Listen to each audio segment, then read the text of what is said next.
नमस्कार। ये समय है प्रश्न पूछने का, जवाब मांगने का, हिसाब मांगने का, दिशा तय करने का। पूछिए तीखे प्रश्न, क्योंकि ये है प्रश्न काल।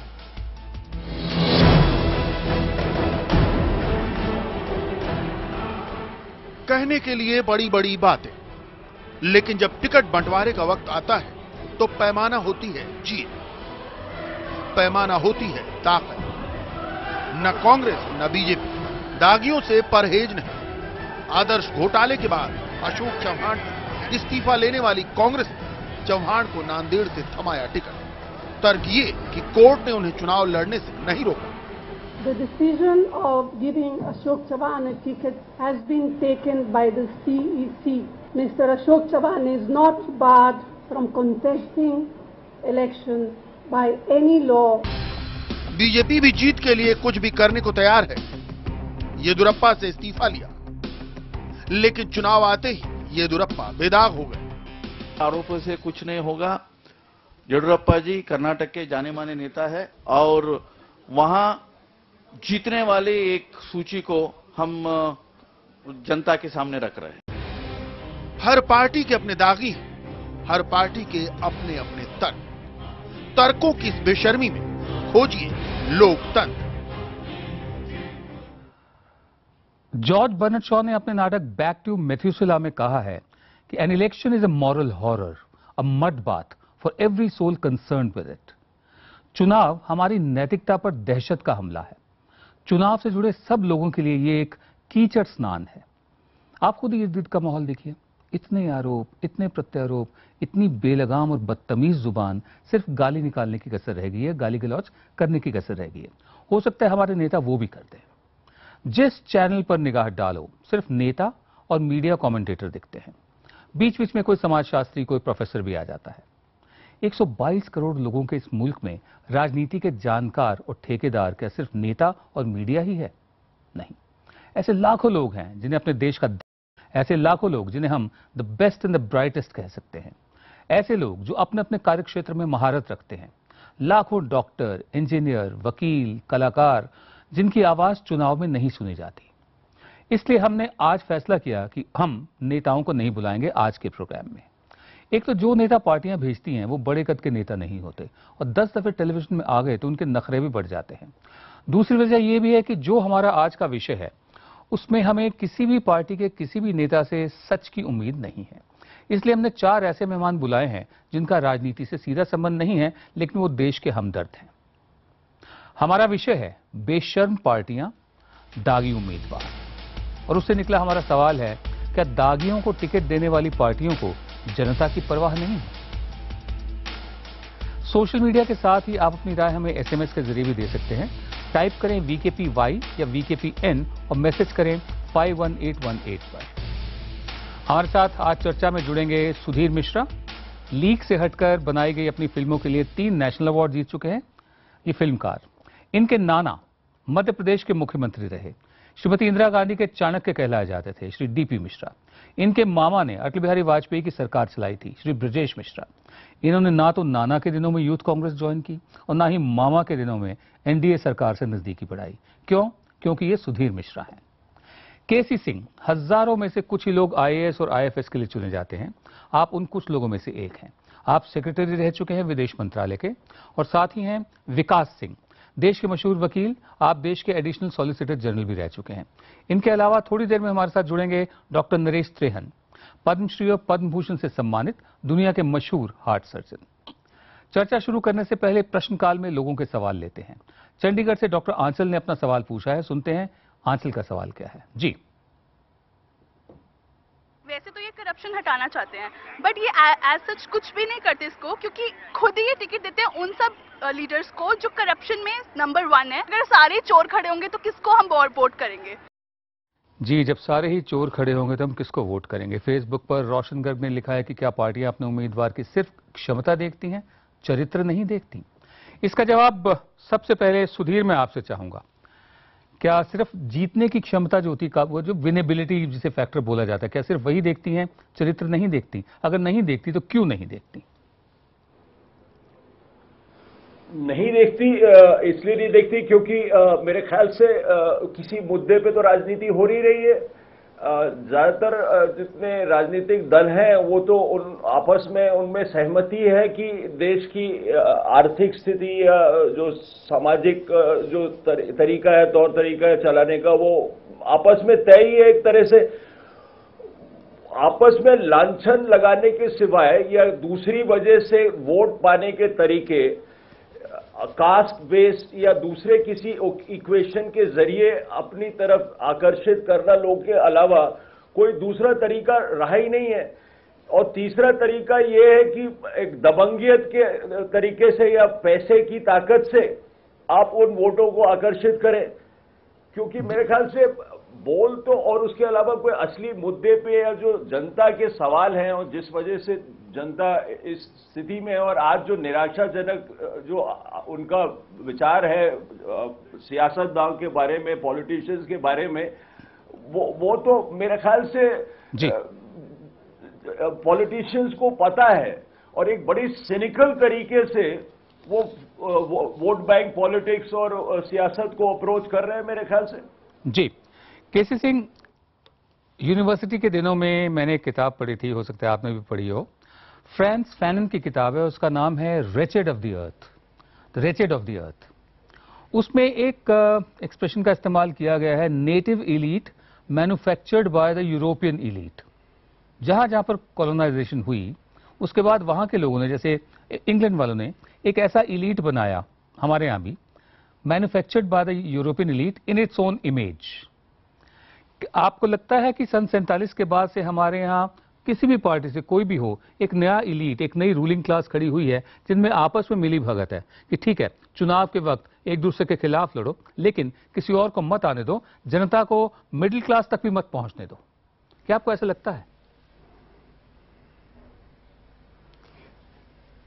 देखिए, क्योंकि आजादी से कांग्रेस निकली थी 1947 में, तो इसलिए जो अपोजिशन पार्टी भी जनरेट हुई वो उनमें के हुई जी, क्योंकि वो एक मूवमेंट थी। एक मूवमेंट में से 2 या 3 पार्टियां बनाना, ये एक देश के आगे था कि ये एक आइडियोलॉजी के बेसिस पे क्या 2 या 3 पार्टियां बन सकती है।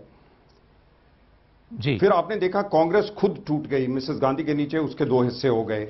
वो भी आइडियोलॉजी थी, थोड़ा एक राइट ऑफ सेंटर थी, एक लेफ्ट ऑफ सेंटर थी। जी, जब वाजपेयी प्रधानमंत्री बने उस टाइम लगता था कि 2 हिस्से में 2 ग्रुप बन गए हैं, एक राइट ऑफ सेंटर एनडीए जो था, एक लेफ्ट ऑफ सेंटर यूपीए था। लेकिन यह फिर हिल गया है, रीजनल पार्टी के साथ फिर हिल गया है।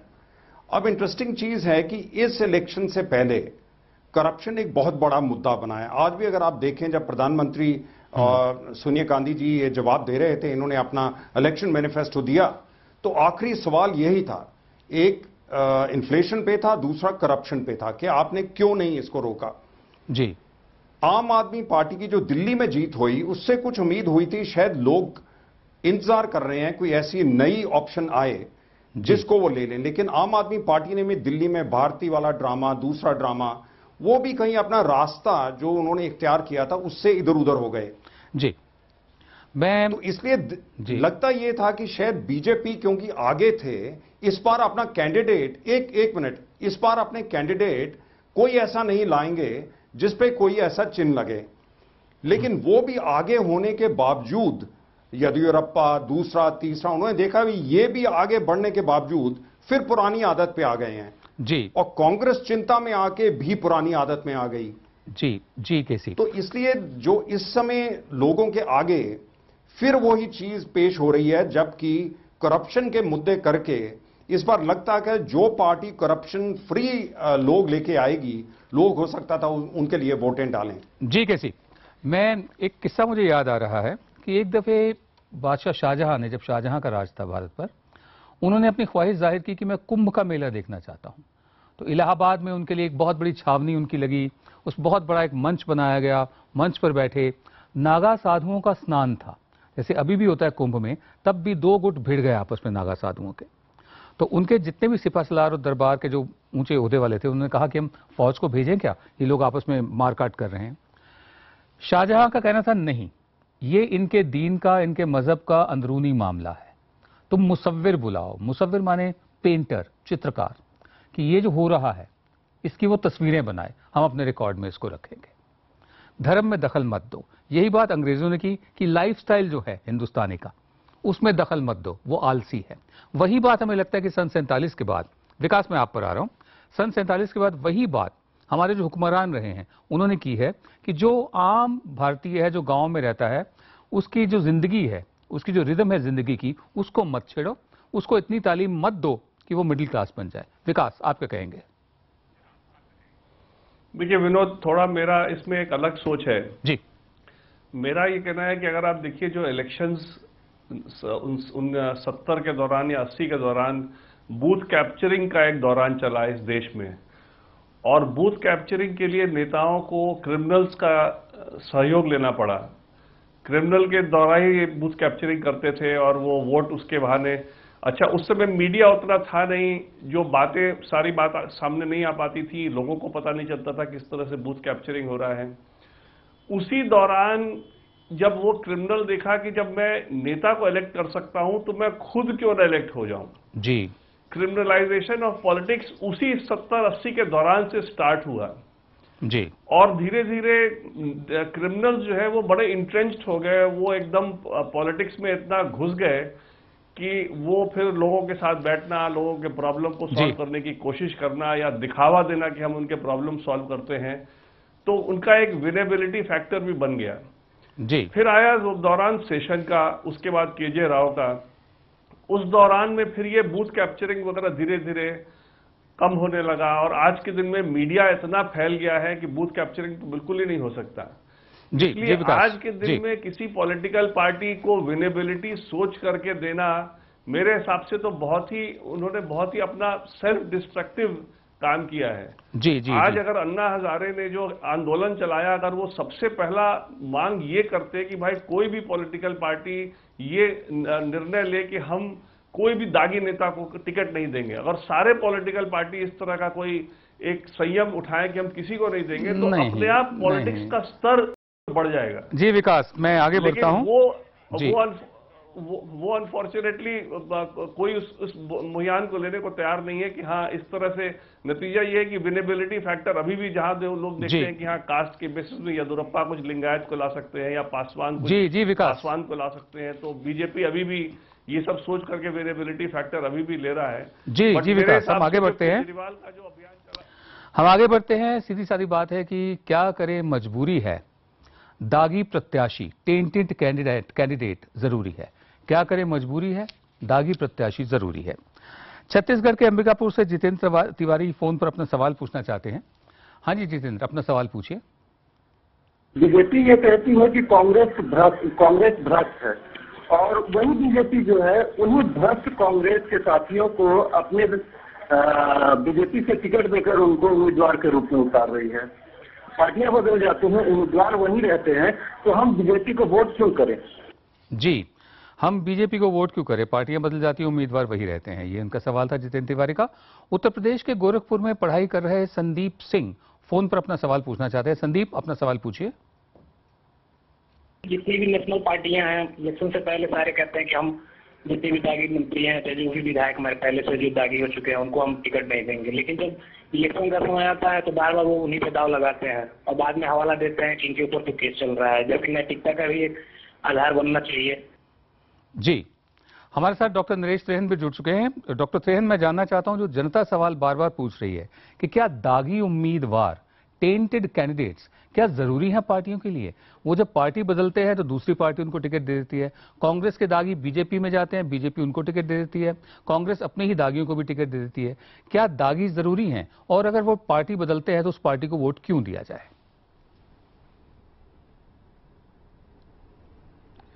देखो, ये तो जरूरी तो बिल्कुल नहीं है, बट आपको ये एहसास होना चाहिए कि आज के दिन से पब्लिक से आवाज आ रही है पॉलिटिशियंस की तरफ कि we are fed up of corruption, we are fed up of being misled, we are fed up of being staying poor where we वर।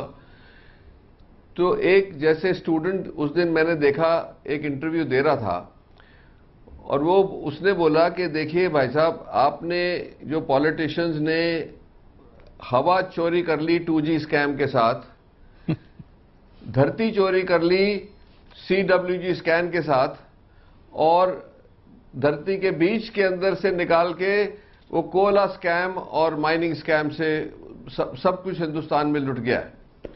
सो हमारा फ्यूचर क्या है?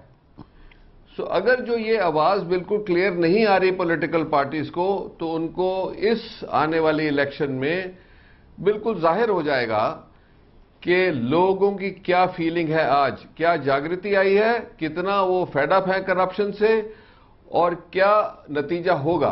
अब क्या कोई मेरा ख्याल जो मंथन हो रहा है आज के दिन, उससे कोई नया सिस्टम उभर के आएगा, जिससे हमें उम्मीद है कि ये नई शुरुआत होगी हिंदुस्तान के लिए, एंड ये we will get more and more away from tainted politicians. Doctor Naresh Trehan, कोई नया सिस्टम उभर कर आएगा? पिछले सन 2011 से हम देख रहे हैं कि कोशिश तो बहुत चल रही है कि कोई विकल्प, कोई ऑल्टरनेटिव निकले, चाहे वो अन्ना हजारे वाली मूवमेंट हो जिसमें आप देखभाल कर रहे थे अन्ना हजारे की, या उसके बाद ये झाड़ू पार्टी, आम आदमी पार्टी हो, लेकिन कुछ निकलता दिखाई नहीं दे रहा। ले देकर सारे उसी पुरानी राह पर चलते दिखाई दे रहे हैं। अन्ना हजारे अपने किस्म की राजनीति कर रहे हैं, आप वाले अपने किस्म की राजनीति कर रहे हैं। विकल्प कहां आपको उभरता दिखाई दे रहा है? नहीं, देखो ऐसा है कि ये अभी मंथन होने दो। लोगों को कुछ समझ आई है, लोगों को कुछ समझ अभी नहीं आई, पर मेरे को ये विश्वास है कि जनता जवाब देगी और जनता डिक्टेट करेगी कि देखो आज 65 साल हो गए, जो गरीब थे, पिछड़े हुए थे, उनको सिर्फ टुकड़े फेंक फेंक के उनसे हमने वोटें ली हैं इतने सालों, और अगर जो अब नहीं ठीक होगा तो हिंदुस्तान खतरे में है। जी, कोलकाता अगर से जो ये जागृति जैसा लगता है कि लोगों में आई है, हमारे जो उनको ये फीलिंग हुई है, मेरा ख्याल इसका कोई नतीजा अच्छा जरूर निकलेगा, अच्छे लोग ऊपर आएंगे, और जो टेंटेड लोग हैं वो आहिस्ते आहिस्ते साइड लाइन हो जाएंगे, और आने वाले 5-10 साल में हमारा हिंदुस्तान का नया सिस्टम बनेगा, जिससे हर को उम्मीद होगी। ये मेरा विश्वास है। जी, कोलकाता से कृता मुखर्जी सवाल किया है, सुनते हैं कृता का सवाल। आजकल हर कोई क्लीन पॉलिटिक्स की बात कर रहा है, साफ राजनीति की बात कर रहा है, पर क्या ये पॉसिबल है? क्योंकि आजकल हर पॉलिटिकल पार्टी अपने फायदे के लिए इन दागी नेताओं को टिकट दे रही है। क्या आपको नहीं लगता कोई ऐसा लॉ पास होना चाहिए ताकि इन दागी नेताओं को टिकट ही ना मिले? ट्विटर पर रजा खान ने लिखा है कि हर दल जिताऊ प्रत्याशियों पर दांव खेलना चाहता है, भले ही सिद्धांतों की बलि देनी पड़े। ये इनका विचार है। विकास, मैं बहुत संक्षेप में आपका जवाब चाहता हूं। मैं चाहता हूं आप हमें बताएं, क्या कोई ऐसा कानून बन सकता है कि कोई चार्जशीट हो या किसी पर आरोप तय हो जाए या कोई मुकदमा चल रहा हो? दागी तो वो हो गया, वैसे दागी की परिभाषा बहुत लंबी चौड़ी हो सकती है, उस पर भी बहस की जरूरत है। किसी की छवि खराब हो उसको भी दागी माना जा सकता है, लेकिन छवि मैनिपुलेट भी होती है। क्या कोई ऐसा कानून बन सकता है जहां दागी लोग जो हैं उनको टिकट देने से, चुनाव लड़ने से रोक हो? हाँ, बिल्कुल बन सकता है विनोद। आप इस तरह का कोई कानून ला सकते हैं जिसमें आप ये प्रोवाइड कीजिए कि जो 2 साल से ज्यादा के सजा जिस ऑफेंस पे जो आरोपी है उसको टिकट नहीं दी जाएगी, और उसमें भी कोई समरी प्रोसीजर दे जो वो दिखा सके कि हाँ, या तो इलेक्शन कमीशन के पास पावर दे दें कि वो देखे कि हाँ ये इस पर एकदम झूठा केस है, तो वो उसको एक समरी नेचर में डिसाइड करे कि हाँ इसको लड़ने दिया जाए, और समरी नेचर में ये भी डिसाइड करे कि नहीं इसको लड़ने नहीं दिया जाए। कुछ लोग उसमें शायद सही लोग भी हो सकता है उसमें निकल जाएंगे, लेकिन कम से कम ज्यादातर जो लोग इस तरह के हैं, अब देखिए अभी मैंने देखा पेपर में आज 46 क्रिमिनल केसेस एक नेता के ऊपर है, और वो सीरियस ऑफेंसेस से उसके खिलाफ एलिगेशन है। लेकिन विनोद, प्रॉब्लम ये है कि जो आज के, खाली एक लास्ट चीज, जो आज के नेता है इन्हीं को तो कानून बनाना है ना, तो अगर इन नेताओं में ही अगर दागी लोग भरे होंगे तो फिर ये कानून ऐसा तो लाना चाहेंगे नहीं ना। जी, 2014 में कितने दागी थे? बीजेपी के 32% उम्मीदवारों पर आपराधिक केस थे, बीजेपी के 11% उम्मीदवारों पर गंभीर आपराधिक केस थे, कांग्रेस के 28% उम्मीदवारों पर आपराधिक केस थे, कांग्रेस के 15% उम्मीदवारों पर गंभीर आपराधिक केस थे। संसद में कितने दागी हैं? 14वीं लोकसभा में 128 दागी सांसद, 55 सांसदों पर गंभीर आरोप। 15वीं लोकसभा में 162 दागी सांसद, 76 सांसदों पर गंभीर आपराधिक केस। राज्यसभा में 232 में से 40 सांसद दागी हैं, 16 सांसदों पर गंभीर आपराधिक मामले हैं। सुधीर और केसी सिंह, मैं आप पर आता हूं, बारी बारी से संक्षेप में आप बताएं, do you share doctor Naresh Trehan's note of hope and enthusiasm, जो उनको उम्मीद है डॉक्टर त्रेहन को कि 5-7 साल में सब ठीक हो जाएगा, क्या आप भी इनसे सहमत हैं? सुधीर पहले, फिर केसी सिंह। नहीं, बेहतर होगा, थोड़ा दिल भी टूटेगा। देखिए, समस्या और भी है, क्योंकि गणतंत्र सिर्फ इलेक्शन के वक्त पे या सिर्फ पार्लियामेंट के पे जो हमारे रिप्रेजेंटेटिव्स आते हैं उन्हीं की वजह से नहीं चलता, बल्कि उसकी और भी इंस्टीट्यूशंस हैं। और क्योंकि वो इंस्टीट्यूशंस फेल हो गए हैं और आम जनता उस इंस्टीट्यूशंस से कोई आशा नहीं रखती, तो कभी कभी जो कुछ गुट हैं और कुछ जो वर्ग हैं, कुछ धार्मिक लोग, मतलब कोई मजहबी गुट हैं या कोई जाति के गुट हैं, वो अपेक्षा कुछ दागी नेताओं से रखते हैं, क्योंकि उनको लगता है क्योंकि सिस्टम फेल हो रहा है तो उससे कुछ उनको फायदा, क्योंकि कहीं आप ये भी तो देखते हैं कि दागी नेताओं को वोट दिया जाता है। जी, ये आपसे कह रहे हैं। ऐसा क्यों होता है? जी, K C Singh. Because all the other institutions are failing, so because there is a sense of injustice. जी जी। So a particular community sometimes feels that at least our interests are protected by this particular leader and this particular party. जी सुधीर, आपकी बात समझ में आ गई। केसी सिंह, मैं आप पर आना चाहता हूं, बहुत ब्रीफली संक्षेप में बताएं, do you share doctor Naresh Trehan's enthusiasm? नहीं विनोद, ये नहीं कहा जा सकता, क्योंकि पीछे हमने देखा वीपी सिंह जैसे उभर के आए। आप पावर एक्वायर करना एक चीज होती है, आप पावर आपके पास आ जाती है, लेकिन उसके बाद एक सिस्टम को चेंज करना, ये कोई सिल्वर बुलेट इसमें नहीं है जी। और आपकी यही वीकनेस रही है कि उन्होंने कहा कि हम रेड मारेंगे, हम ये करेंगे, लोकपाल बनाएंगे। अब लोकपाल कहां से आएगा? वो भी एक हिंदुस्तानी होगा, उसके अंदर इतनी पावर है। अगर आप एक लोकपाल को दे देंगे फिर तो प्रधानमंत्री की जगह लोकपाल ही बन जाओ जी। तो ये इम्बैलेंस होगा सिस्टम के अंदर।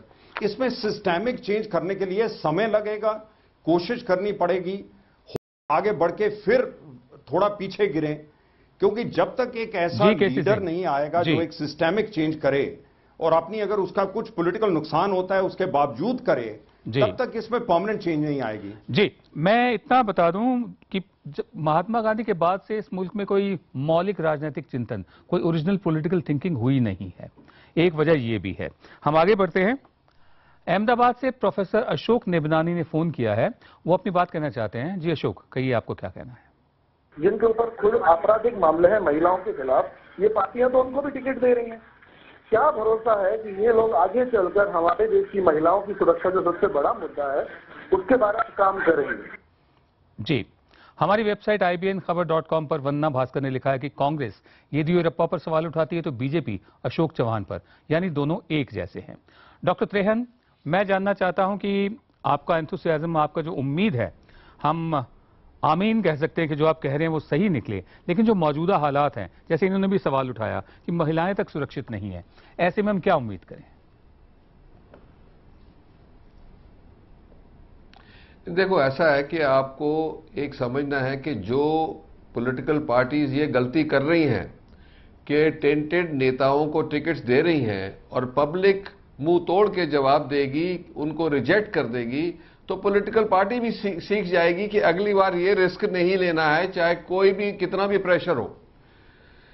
तो ये आज जो मैं ये कह रहा हूं ना, हम एक इन्फ्लेक्शन पॉइंट में खड़े हैं, इस मुकाम पे खड़े हैं कि हिंदुस्तान आइदर, अगर जो पब्लिक ने जागृति और यूथ जो अब आया है वोटिंग करने, जो एजुकेटेड है, अवेयर है, जी। अगर जो ये डिटर्मिन करेंगे कि हमने टेंटेड लोगों को वोट नहीं देनी है, मीडिया से एक्सपोजर हो रहा है, तो मेरी उम्मीद इसी से आ रही है कि जो टेंटेड नेता खड़े हुए हैं, जिनके नाम आपने लिए हैं, वो बिल्कुल हराए जाएं, ऐसे कि उनकी जमानत भी जब्त हो जाए। जी डॉक्टर त्रेहन, ऐसा होगा जी, बहुत तो ये परमानेंट चेंज आएगा हमारे पॉलिटिकल सिस्टम में, जब मैसेज क्लियर हो जाएगा पॉलिटिकल पार्टीज को कि कोई पब्लिक आज टेंटेड नेता को एक्सेप्ट करने को तैयार है ही नहीं। जी डॉक्टर त्रेहन, सिस्टम ठीक होगा। लॉ बनाने से कुछ नहीं होगा, क्योंकि लॉ बनाने को फिर उसको जारी कौन करेगा? डॉक्टर त्रेहन, आपका बहुत बहुत शुक्रिया। आप अभी अभी ऑपरेशन थिएटर से एक ऑपरेशन खत्म करके बाहर हमारे लिए आए हैं, दूसरा करने जा रहे हैं। हमारी बेस्ट विशेष आपके साथ है, आपके हाथों की जो शिफा है वो बनी रहे। आपका धन्यवाद। बाकी मेहमान हमारे साथ बने रहेंगे। प्रश्नकाल में हमें लगातार ट्विटर, फेसबुक, IBN-खबर.com और फोन पर आपके प्रश्न मिल रहे हैं। आप देख रहे हैं IBN 7 पर प्रश्नकाल। आज हम बात कर रहे हैं बेशर्म पार्टियां और दागी उम्मीदवारों की। इसी पर हमने सवाल किया है कि क्या दागी नेताओं को टिकट देने वाली पार्टियों को जनता की भावना की परवाह नहीं है। अभी तक मिले जवाबों के मुताबिक हमें 46% लोगों ने हां में जवाब भेजा है, जबकि 54% लोगों ने ना में जवाब भेजा है। बात सिर्फ एक पार्टी की नहीं है। नेता जो कहते हैं, नेता जो करते हैं, उसमें कितना फर्क होता है, उसे समझने के लिए अशोक चव्हाण को दिया गया टिकट ही काफी है। देखिए कैसे भ्रष्टाचार के खिलाफ बड़ी बड़ी बातें चव्हाण को टिकट देने के बाद बड़ी बड़ी सफाई में बदल गई।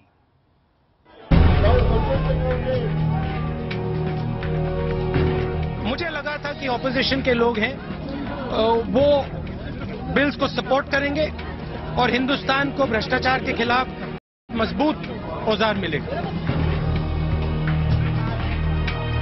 My party has shown confidence in me and given me the candidature. He is not been charge sheeted as yet.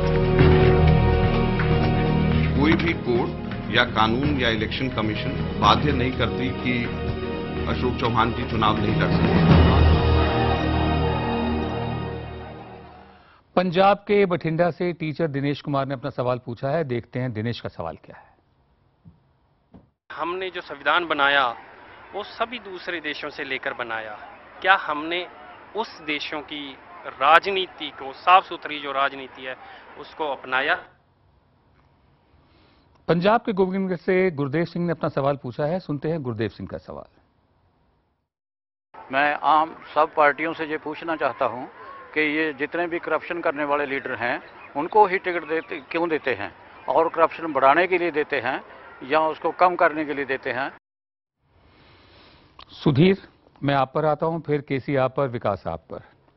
जो पहला सवाल था उसमें बहुत ही कौतूहल और बहुत ही जिज्ञासा थी कि हमने संविधान तो बना लिया, first pass the post system England से लेकर खुद पर सुपर इम्पोज कर दिया, लेकिन अगर आप इंग्लैंड की पार्लियामेंट में जाएं, ग्रेट ब्रिटेन की पार्लियामेंट में जाएं, हाउस ऑफ लोअर हाउस में जाएं, हाउस ऑफ कॉमन्स में जाएं, हाउस ऑफ लॉर्ड्स में, कई दफे स्पीकर भी नहीं होते वहां पर और चर्चा चल रही होती है। उनकी जो राजनीति, जो साफ सुथरी राजनीति है बाहर के देशों की, वो हम क्यों नहीं अपना पाए हैं? हम में क्या खोट है, क्या कमी है? सुधीर, हमने कुछ नेताओं को और अपनी जिंदगी जो सौंपी है हमारे राजनेताओं को, कुछ हमारी भी गलतियां हैं। ये दाग दाग उजाला, ये शब गजीदा शहर, ये वो शहर तो नहीं कि जिसकी आरजू लेकर चले थे यार कि मिल जाएगी कहीं ना कहीं, पर इतना निराशाजनक बात भी नहीं है मेरे ख्याल से। कुछ सवाल उठे हैं।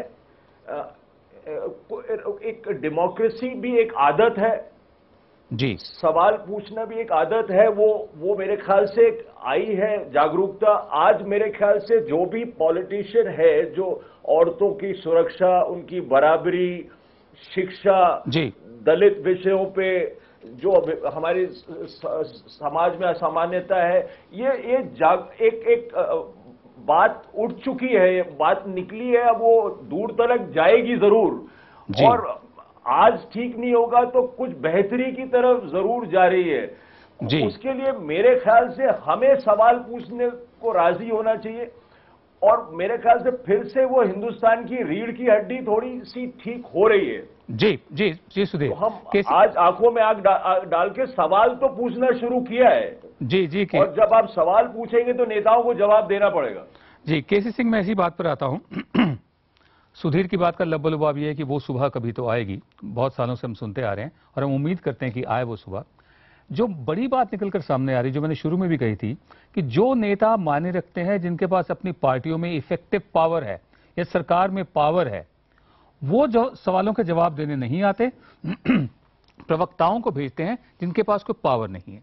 बड़े नेता सवालों का जवाब देने क्यों नहीं आते? क्यों मोदी सवालों का जवाब नहीं देते? क्यों राहुल गांधी या सोनिया गांधी या मनमोहन सिंह या बाकी बड़े कांग्रेस के नेता सवालों का जवाब नहीं देते?